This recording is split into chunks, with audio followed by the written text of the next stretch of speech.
Look at that. That guy on the bike was travelling a little bit too fast.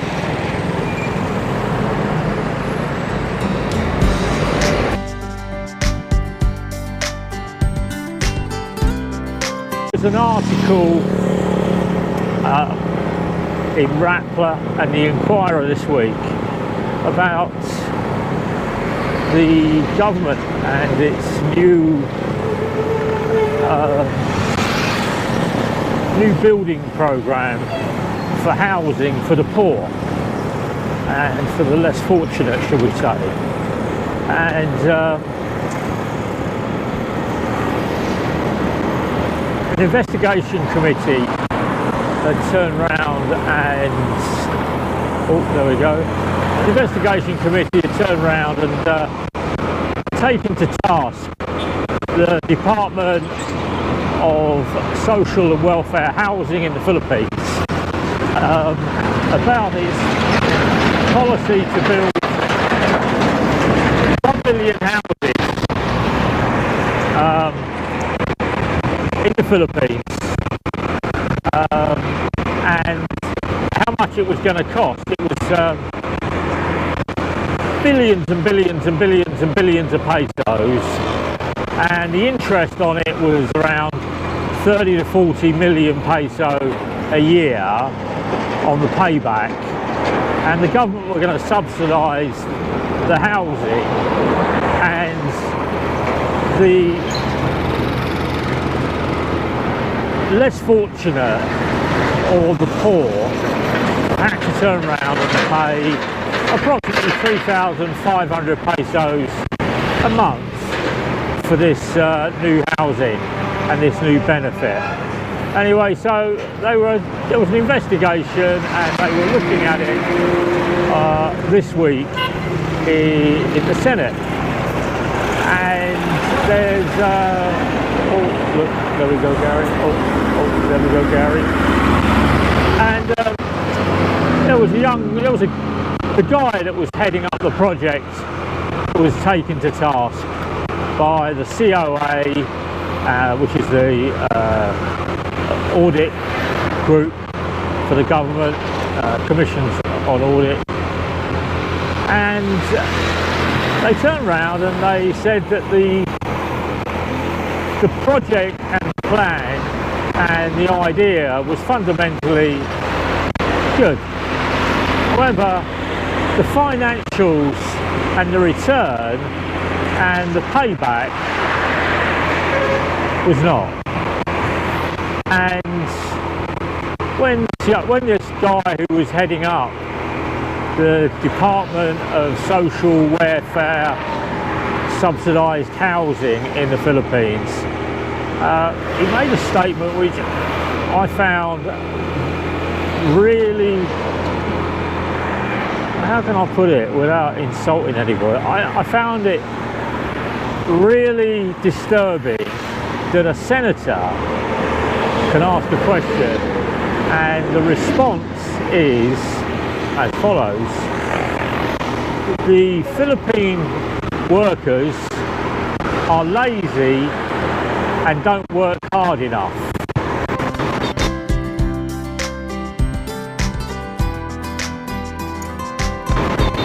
They need to work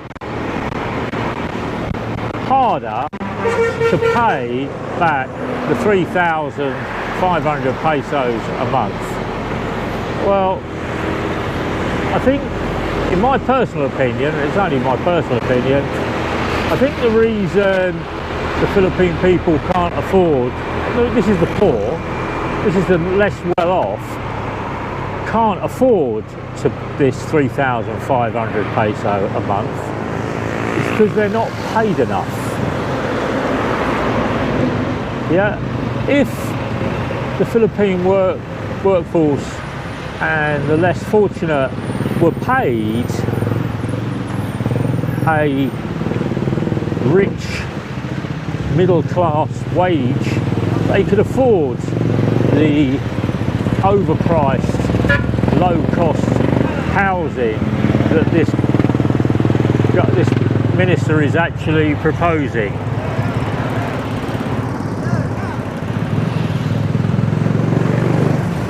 sir. Good afternoon. Hey, kuya, kumusta ka? Okay lang. Okay Ikaw? lang. Init kayo, ha? Init kayo. Open lang yung budget. I'm opening the bag, kuya. I'm opening the bag. Slowly, slowly. Saan papunta? Davao. Davao? Okay, thank you. Salamat ha. Salamat, kuya. Take care. Oh, init kayo. So, I think the government official, they asked this guy the question, and I can't remember his name, but I'll post a picture of him. I can't download the article from Rappler and Inquirer because it's got something protecting it, but it just shows that rich politicians have no idea about the poor, and trying to survive on 430 peso a day and then expecting somebody to turn around and pay 3,500 peso out of your 8,000, 9,000 peso a month for accommodation, and to find food, to pay electricity, to pay transport to and from work, to buy rice that's continually going up, to pay for petrol if you've got a scooter or a motor, which continually goes up. I found the article very interesting, but I found it disturbing that the government and the department that is charged with supplying affordable housing is charging extortionate amount of money, knowing full well that the poor would be unable to find 3,500 peso a month. If you're middle class, yeah, you're okay. That's going to be about 8 to 10 McDonald's. If you turn around and you're rich, that's going to be 5 to 6 Jollibees. Yeah. So,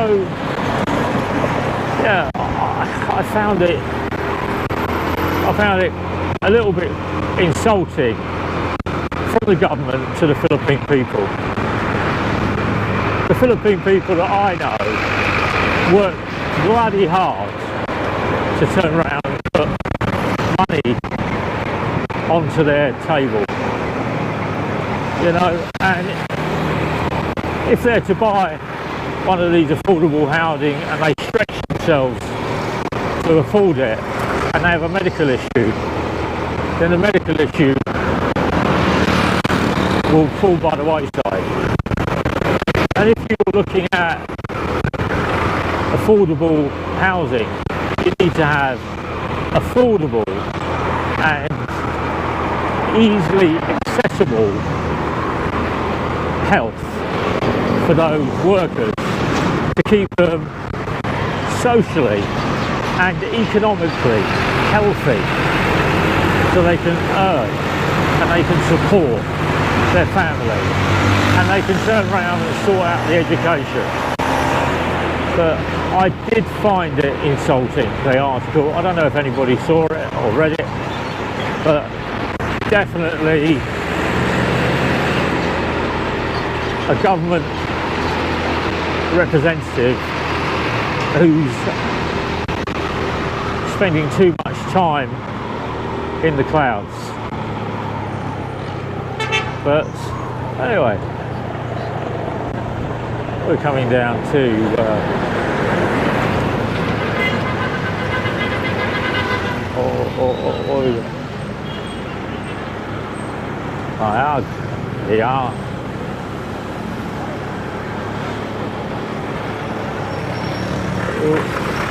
Jeepney on the right hand side going backwards.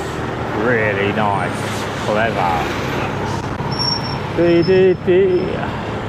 Pedicabs on the left hand side.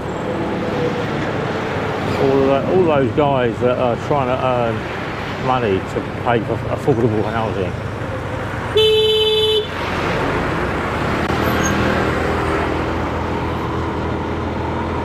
Outside lane, and no indicators, outside lane. Right, well, as I've lost John, I'm doing my little road trip back to Davao, questioning some of the things I've read in the press this week, or on the Rattler and on the Inquirer, but enjoying life on the road. Oh, I'm on the road again. Road again. Whoa, black Betty, bam, bam. I say, whoa, black Betty, bam, bam. Dancing gone wild, bam, bam, bam, whoa, way, yeah. Oh, yo! There we go. The scooters of life. That's a nice new petrol station, isn't it? Oh, water, water. Wherefore art thou water?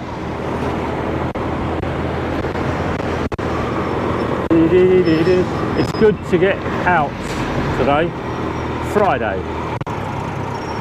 Going into Saturday. Saturday night's alright for fighting. Do do do do do do. I do. Yeah, yeah, yeah, yeah.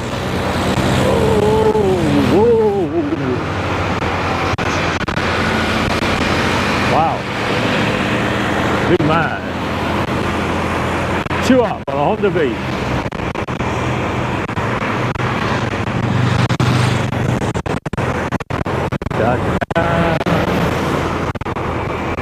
Hergé's Adventures of Tintin.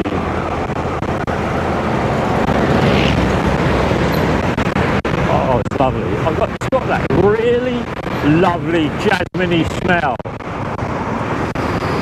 Oh, very, very nice.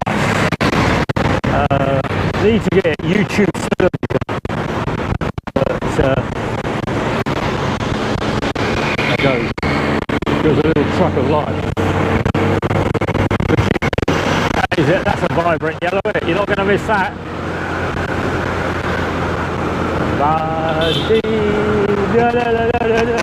We're coming down to TIBUNGCO. TIBUNGCO.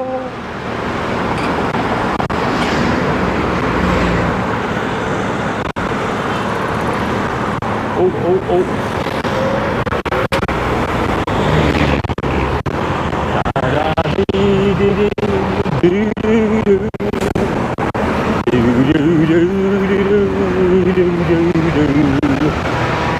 Well, as you know, there's been some.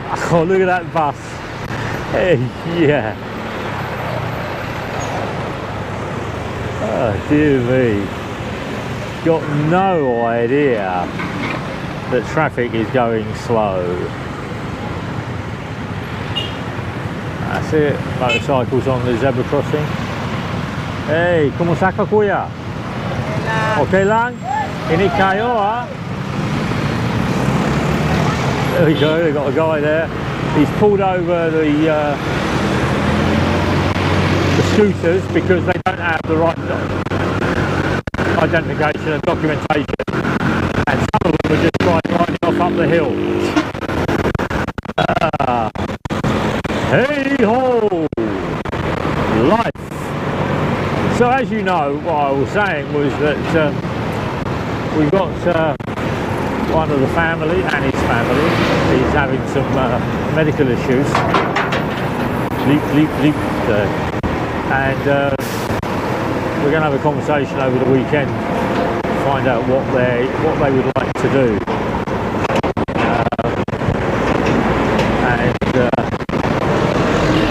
Because it's a bit of an emotional upheaval when you get told you've got thyroid disease, cancer, and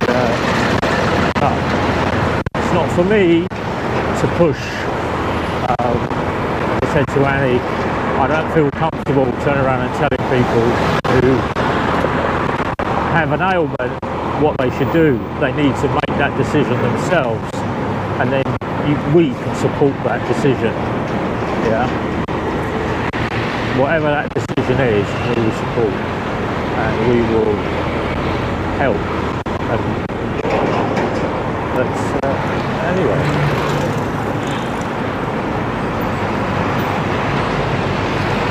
There it is, the bus of life.